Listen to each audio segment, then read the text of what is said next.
So hello everyone, আমি স্মৃতি। So আজ প্রথমবার কোনো স্টোরি তোমাদেরকে বলে শোনাতে যাচ্ছি। সো যদি কোনো ভুল হয়ে থাকে তো অবশ্যই ক্ষমা করে দিও। সো চলো স্টার্ট করছি। নীলকণ্ঠ হাই স্কুল, ক্লাস 9। এই ক্লাসের সবচেয়ে ঝগড়ুটে দুইজনের নাম জানি সবাই, রোহিত অ্যান্ড মধুরিমা। রোহিতের একটাই বদভ্যাস, সে কোনোদিনও মধুরিমাকে তার আসল নাম ধরে ডাকে না, সবসময় বলে মধুরমা। আর মধুরিমা এই নামটা একদমই সহ্য করতে পারে না। একদিন ক্লাসে রোহিত হঠাৎ বলে ওঠে, এই মধুরমা, আমাকে নোটগুলো দে তো। মধুরিমা সঙ্গে সঙ্গে রেগে যায়। প্রথম কথা, আমার নাম মধুরিমা, নট মধুরমা, ওকে? আর নোটের কথা বলছিস, আমি দিতে পারবো না।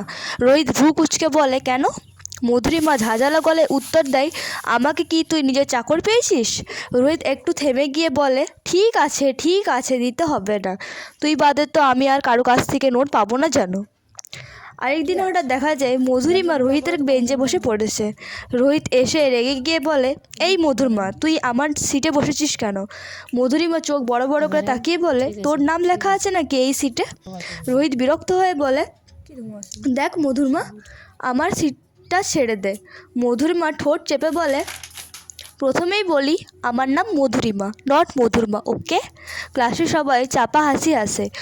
ওরা দুজন মানেই এমন ঝগড়া। একদিন ক্লাসে স্যার নোট লেখাচ্ছিলেন।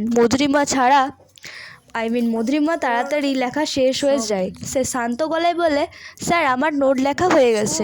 পেছন থেকে রোহিত হেসে বলে, মধুরিমা জোক মারছে, ওর লেখা এখনো হয়নি। মধুরিমা ঘুরে তাকিয়ে বলে, আমার সত্যি নোট লেখা হয়ে গেছে, বিশ্বাস না হলে আমার খাতায় দেখ।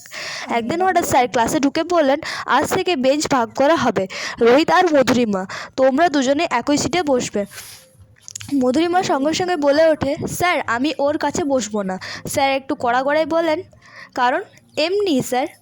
রোহিত তখন হালকা হাসি দিয়ে বলে, ও আমার কাছে না বসলে যেন আমি মরে যাবো স্যার।